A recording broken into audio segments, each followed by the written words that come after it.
And Felix just joined us, and in fact, I intended to start with him, but Felix, I need to hit you just when you start. No problem. Fair to say that you are you're firmly in the corner of JM. Absolutely. Absolutely, okay. Is he able to raise 100,000, 500,000 CDs? Well, I do not know about Mr. Mahama's finances, but like every other aspirant, he would have to comply with the directive. Is he one of those who was begging for the thing to go? Well, I'm sure that if he was told that he would not need to pay anything, he would be extremely grateful. But as things stand now, that is the position of the party. So until it is reviewed or revised downwards, Mr. Mahama is obliged to comply. But there are a few points that we need to clarify. Certainly, 400,000 Ghana cedis is a lot of money. But within the context of organizing a primaries of the scale that we are going to embark on. By the way, we know now it will cost the party 8 million cedis to pull it. So when you look at that figure and the logistics and the sort of mobilization that you require to be able to undertake that effort, 400,000 cedis per head appears to me like a necessary sacrifice and contribution that needs to be made. Mind you, the party has not said that this is the only way that it is going to raise money to finance this activity. There are no guarantees, as I speak to you, that even all 12 or 13 persons who have indicated their willingness to contest the flag bearership slots are going to file and therefore are going to pay. Of course, you can speculate that based on the stature and standing of a few of them, it is a given that they will be able to meet this request. Others too, you can say, for certainty, will not be able to meet it. But whatever it is only a minor, if you like, a part of the amount of money that is required. We are talking of primaries that would encompass 300,000 delegates. As we speak to you, it is the largest electoral college that we have in this country. It is a huge undertaking.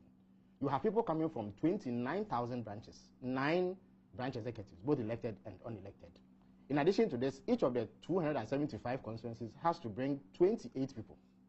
And then there are all manner of people, former ministers, former parliamentarians, and whatever. So when you put all of that together, we are talking close to 300,000 delegates. These people need to be transported. They need to be fed. Venues need to be rented. PA systems need to be rented. I mean, arrangements must be made for the media. The Electoral Commission, indeed, I hear that they are charging 3,000 Ghana cedis per constituency. And that also arises out of their own cost. So you need to meet that obligation. So there's no room for maneuver for the political party, the NDC. The second point is that some have claimed that this 400,000 figure is at variance with our ideology as a social democratic party. Isn't it? No, with the greatest respect to those who hold that view, it is a deeply flawed position. Look, the Electoral Commission will not charge us any less because we are social democrats than they would the MPP because they are capitalists. When you go to the market to procure the items that you need, the ideology that you subscribe to will not lead to a rebate for you. So you will be charged commercial rates.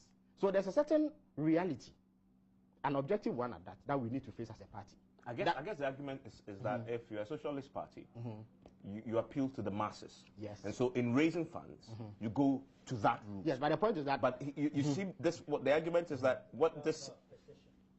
Social Democratic Party. Yes, Social Democratic, yes. Social Democratic Party. So grassroots is the thing, masses, you know. I mean, in contrast to the NPP, which is seen as elitist. Sure. But this is, I guess the argument is that this is more elitist because then you're only taxing the few 13 to fund this big project. No. When you could really do what the NDC stands for and go to your masses and get them not at all. To run. Essentially, you can say that these aspirants, because of their prominence and stature in the party, have become conduits for the mobilization of that resource. Nobody is expected to dip his hands into it unless he has the means to do so and fork out 400,000 Ghana cedis to come and pay.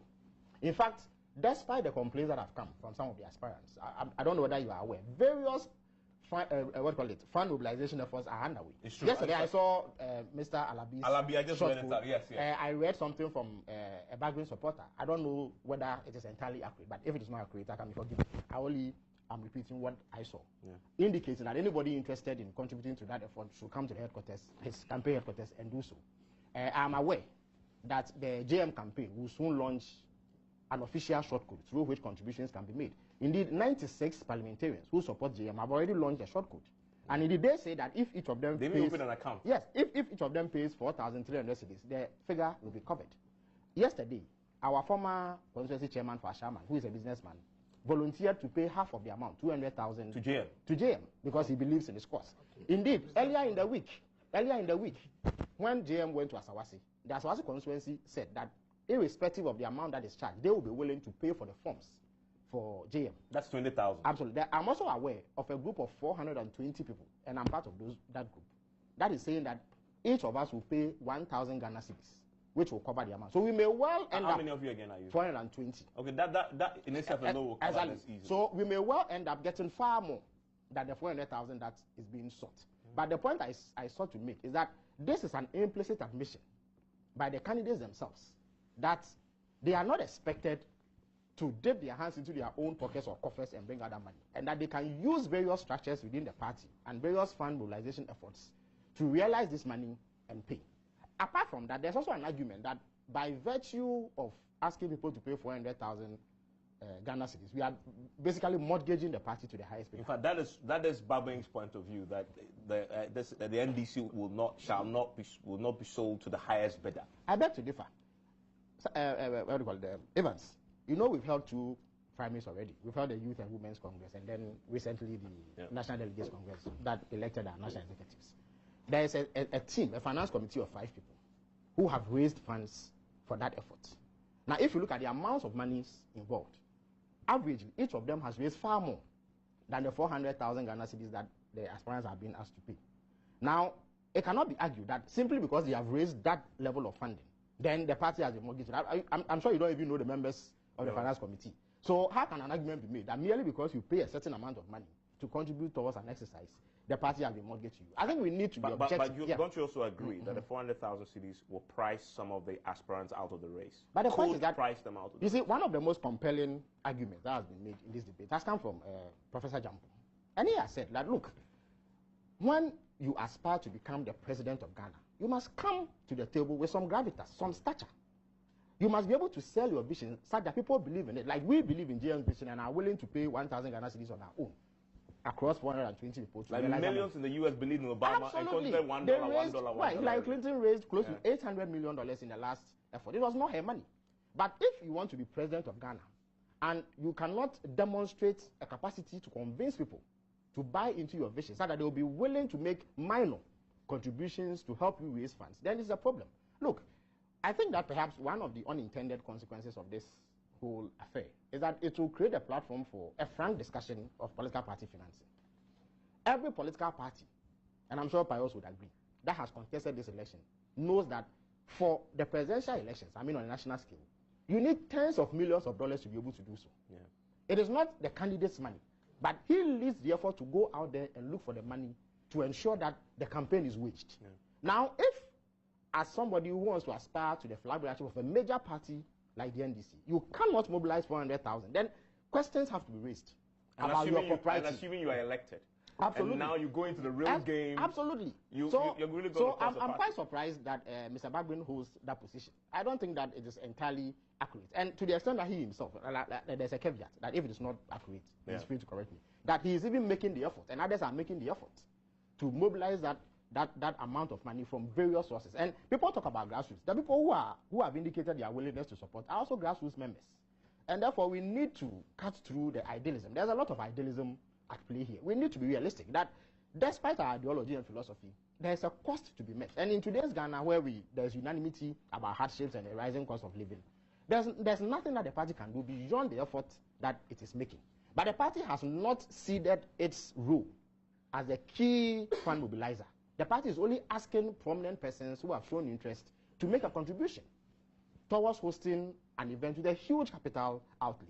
So yes, whilst consider the amount is a lot of money, I don't think that it is beyond the capacity of someone who wants to become president to mobilize that resource.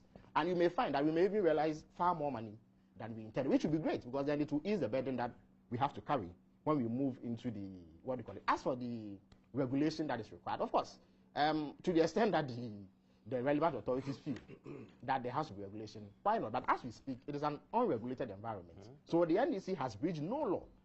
Again, it is not even entirely accurate that there is no level of accountability in these matters. You know that in June every year, or after every election, the Electoral Commission requires the political parties to render accounts. I like the way you put it. They Absolutely. require, but the but we meet it. The parties oh no, we do. As far as I know, do on time. Well, as far as I know, the NDC has complied with that obligation. So, and I'm sure the MPP has as well. I don't know about the other political parties, but we do. So, what the point I wanted to make was that there's a level of accountability that goes on. All these monies that we are realizing must be accounted for, and that is why I'm happy that it has generated debate and discourse. There's a myth that has surrounded political party financing. People think that it necessarily breeds corruption. I don't necessarily think so. I mean, I'm going to contribute 1,000 Ghana cedis to the mahama effort.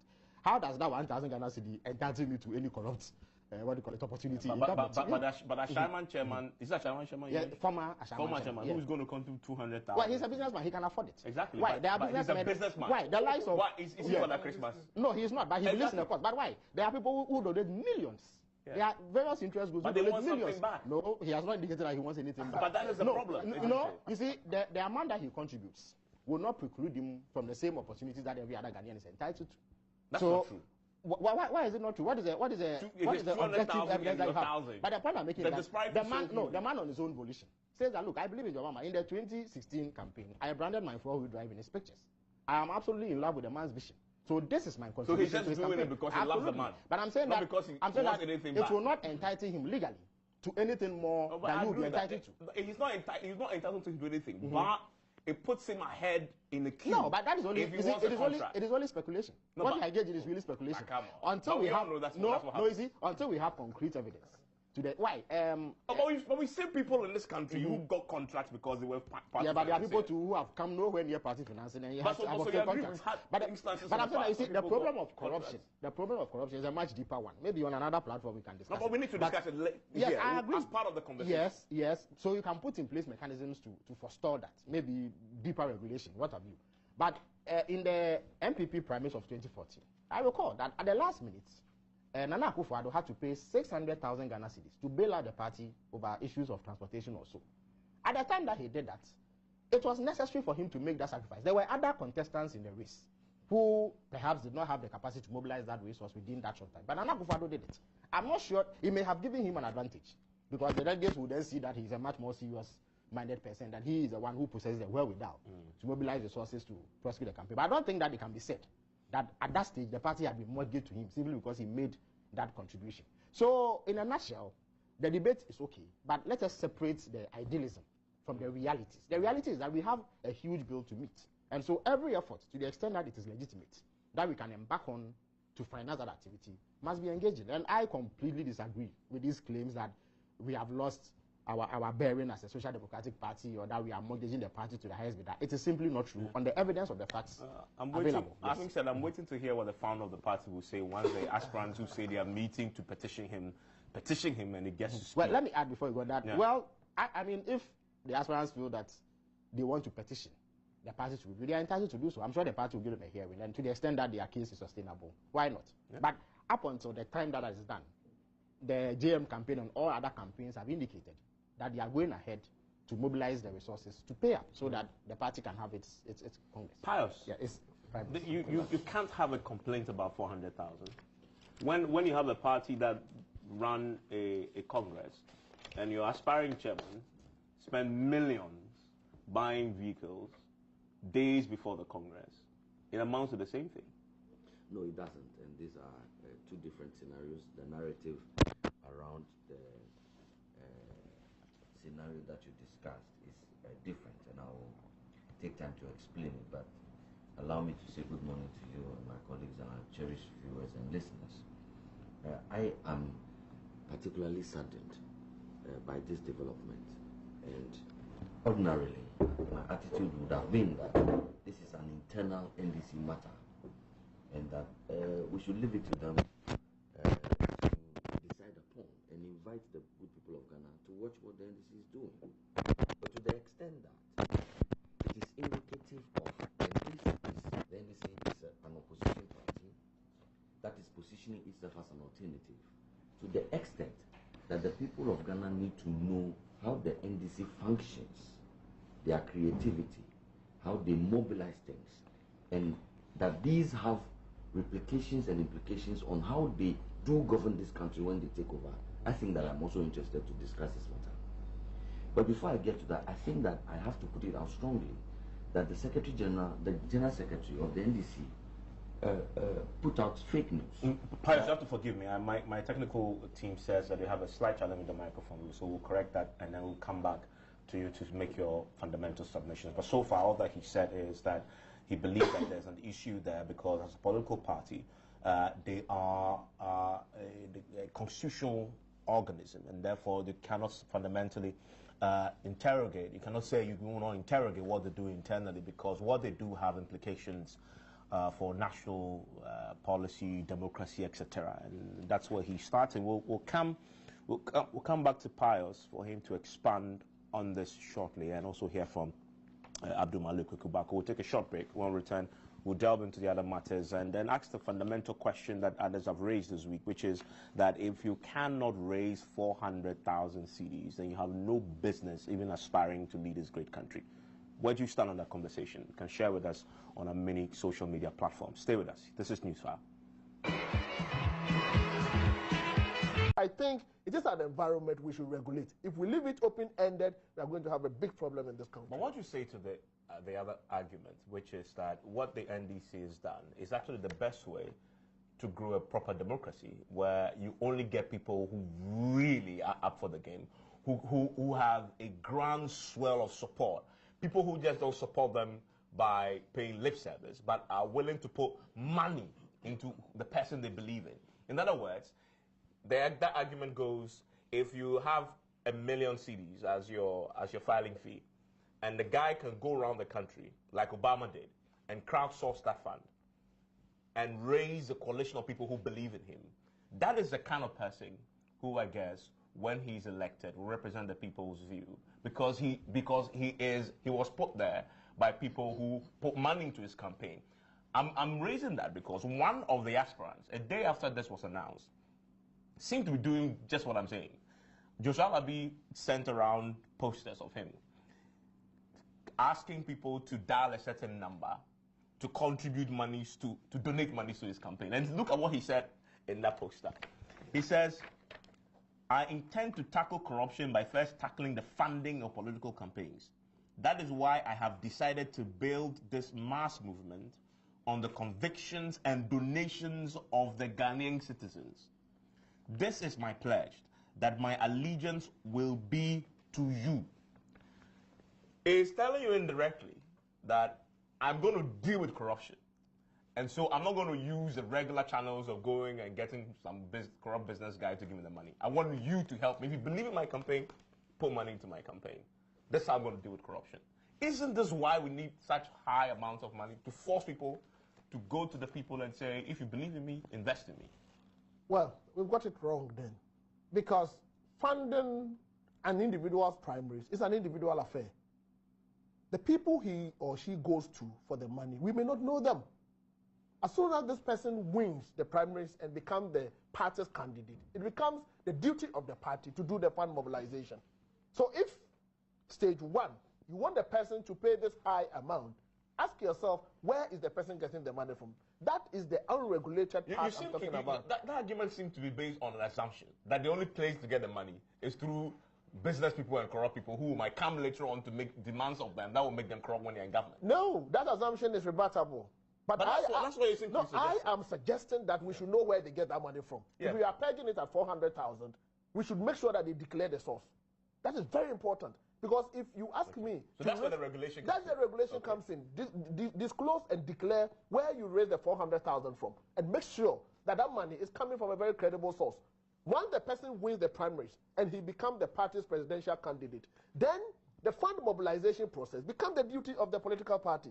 So at this stage, I think we should manage it in such a way that as soon as he wins, the party then comes in, outline their party fund mobilization machinery to support the person to win the elections. No, but that doesn't make what the NDC had done and wrong necessarily, because you're talking about regulation. It's not a political party's duty to regulate itself. I mean, there's a law. The laws have been passed to do that. They have simply said this is an association.